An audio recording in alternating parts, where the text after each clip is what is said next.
खाना बनाते समय यदि आप करछी को पकाने वाले बर्तन में छोड़ दें, तो जब थोड़ी देर बाद आप इसको छुएंगे तो यह गर्म महसूस होगा। ऐसा क्यों होता है? आप कलछी को गर्म नहीं कर रहे हैं, लेकिन फिर ये गर्म है। कैसे? आइए इस पाठ में इसकी पड़ताल करें।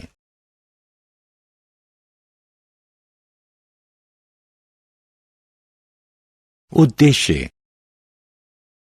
इस पाठ के अंत में आप निम्न करने में सक्षम हो जाएंगे: ऊष्मा के प्रभाव का वर्णन करना, ऊष्मा के स्थानांतरण के प्रकारों को पहचानना, चालन, संवहन और विकिरण, ऊष्मा के चालक और कुचालक का वर्णन करना। ऊष्मा के प्रभाव। जब किसी वस्तु को ऊष्ण किया जाता है तो उसमें कई परिवर्तन होते हैं। वस्तु गर्म हो जाती है, वस्तु का आकार फैल या सिकुड़ सकता है। कोई पदार्थ ऊष्ण करने पर अपनी अवस्था भी बदल सकता है। उदाहरण के लिए, पानी को ऊष्ण करने पर यह वाष्प में परिवर्तित हो जाता है।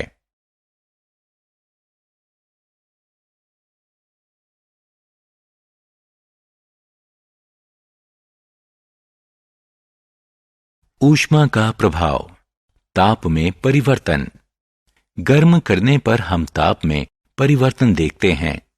गर्म करने पर ताप बढ़ जाता है और ठंडा करने पर ताप घट जाता है। प्रकृति में सूर्य की ऊर्जा ताप में परिवर्तन लाती है। दिन गर्म होते हैं जबकि रातें ठंडी होती हैं। गर्मियां उष्ण होती हैं, जाड़ा ठंडा होता है। ऊष्मा का प्रभाव। पदार्थ का प्रसार। पदार्थ ठोस, द्रव और गैस अवस्था में पाया जाता है। ऊष्ण करने पर तीनों प्रकार के पदार्थों का प्रसार होता है।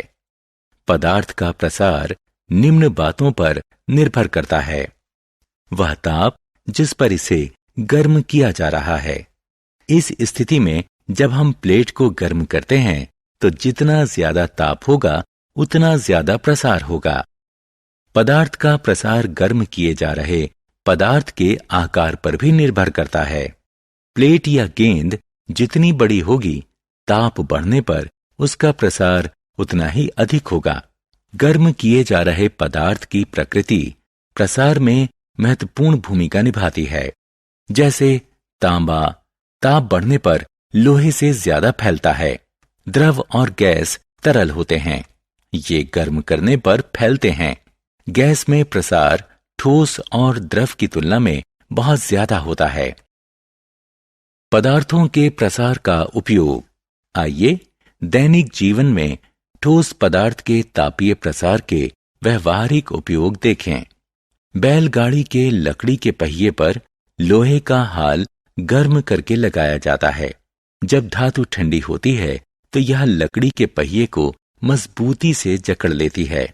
जहां पर रेल की पटरियां फिश प्लेट की सहायता से जुड़ती हैं, वहां पर एक छोटा सा रिक्त स्थान छोड़ दिया जाता है। यह रिक्त स्थान गर्मियों में पटरियों के प्रसार के लिए छोड़ा जाता है।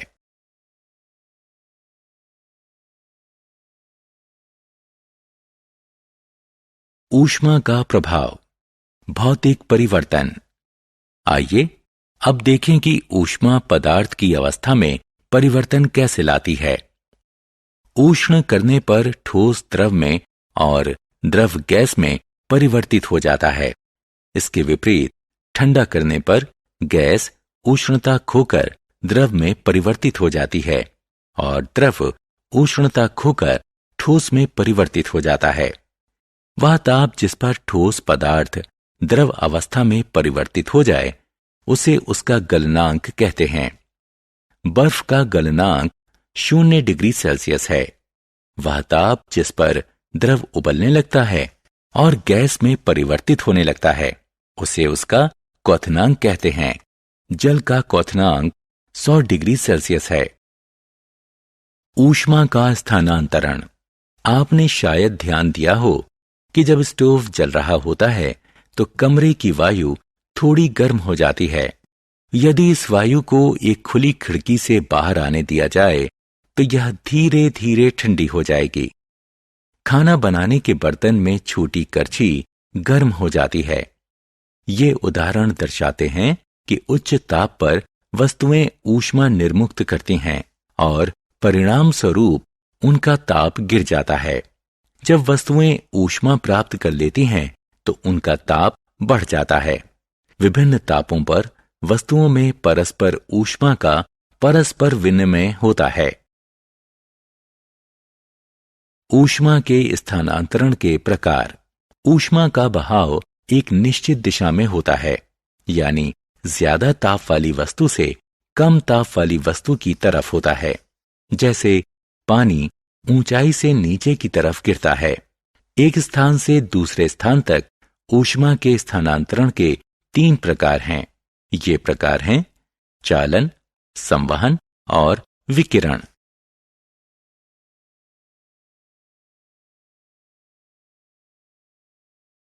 चालन। आइए एक प्रयोग करें। एक धातु की छड़ लीजिए। एक सिरे को पकड़िए और दूसरे सिरे को गर्म कीजिए।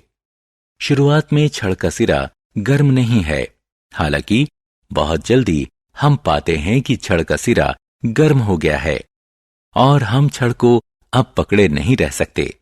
इसका अर्थ है कि कुछ ऊष्मा का स्थानांतरण हुआ है। वह प्रक्रम जिसमें ऊष्मा किसी ठोस पिंड के एक भाग से दूसरे भाग में स्थानांतरित होती है, उसे चालन कहते हैं। चालन मुख्यतः ठोस पदार्थों में होता है। याद रखिए कि चालन निर्वात में संभव नहीं है। याद रखें कि एक पिंड से दूसरे पिंड में ऊष्मा के स्थानांतरण की 2 शर्तें हैं। ये शर्तें हैं, दोनों पिंडों के बीच संपर्क होना चाहिए और दोनों का ताप भिन्न होना चाहिए। संवहन वह प्रक्रम जिसमें ऊष्मा का स्थानांतरण पदार्थ के गर्म कणों की वास्तविक गति के कारण पदार्थ में एक स्थान से दूसरे स्थान तक होता है, उसे संवहन कहते हैं। ऊष्मा का संवहन तरल पदार्थों जैसे द्रव और गैस में होता है और इसमें पदार्थ गर्म स्थान से ठंडे स्थान की ओर जाता है। संवहन में ऊष्मा गतिशील गैसों जैसे वायु और गतिशील द्रव जैसे जल के माध्यम से स्थानांतरित होती है। वायु की वह गति जो ऊष्मा को गर्म स्थानों से ठंडे स्थानों तक ले जाती है, उसे संवहन धारा कहते हैं।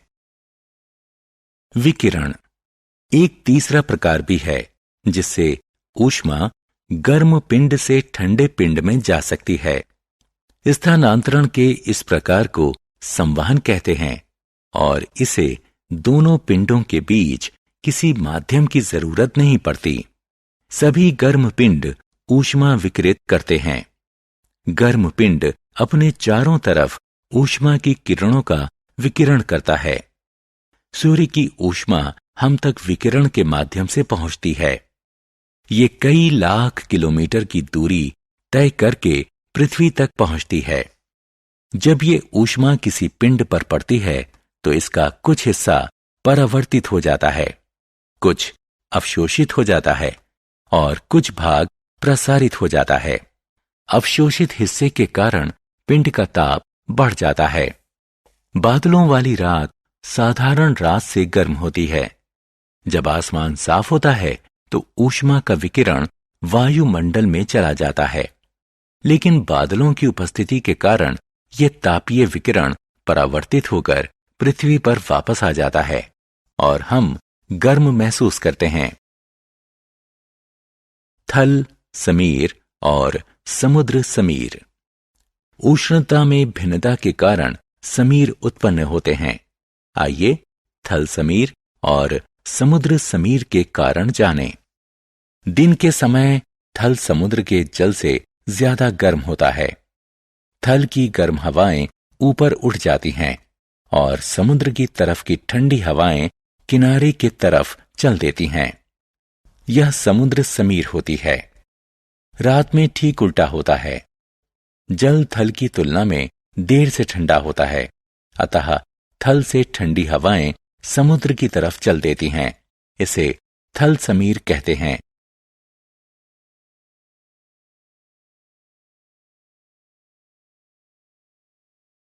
सारांश।